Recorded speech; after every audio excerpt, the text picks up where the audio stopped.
Olá, amigos do canal Geomassa, como é que vocês estão? Viemos para mais um curso, uma aula do curso, melhor dizendo, Introdução à Astronomia, o colapso do universo. E hoje, gente, nós estamos evoluindo cada vez mais no sentido de entender o funcionamento de uma estrela.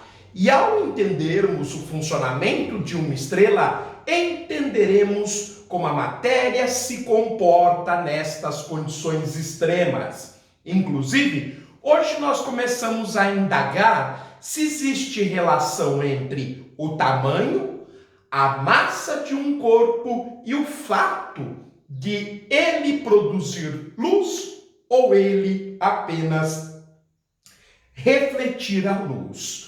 Portanto, meus amigos, é bastante importante que prestemos bastante atenção nos questionamentos e na revolução da conceituação, porque logo na sequência, ao entendermos a nossa estrela, o Sol, nós iremos entender a matéria degenerada, em que finalmente a força gravitacional vencerá a força eletromagnética. Até agora, nós estamos testando os limites da força eletromagnética. Mesmo o átomo sendo reduzido de tamanho graças à forte compressão gravitacional, a força eletromagnética ainda está resistindo. Mas em que ponto, em que momento, em que tamanho, em que massa é que a força gravitacional superará a força eletromagnética? É isto que estamos há vários programas tentando responder e estamos cada vez mais próximos desta resposta. Pois bem, vamos ao nosso texto de fundamento, sempre muito especial, muito importante, para que aí sim a gente consiga a ter um registro, uma base para estudarmos e para consultarmos quando necessário for. O Sol, contudo, é uma estrela. Nós que encerramos na aula anterior falando da comparação entre Terra, Júpiter e Sol. E aí percebemos que o Sol é uma estrela. Ele brilha com luz própria, fulgente, ou seja, gerador de luz, e candente, ou seja, um corpo extremamente quente.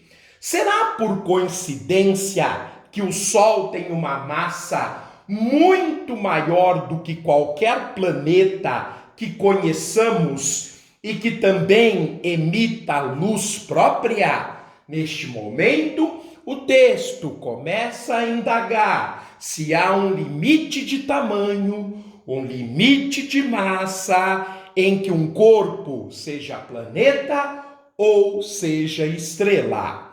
Ou essas coisas estão relacionadas entre si? Ou seja, será que tamanho, massa, atração gravitacional, compressão gravitacional, limite da força eletromagnética tem que ver para que um corpo se torne uma estrela gerando luz própria?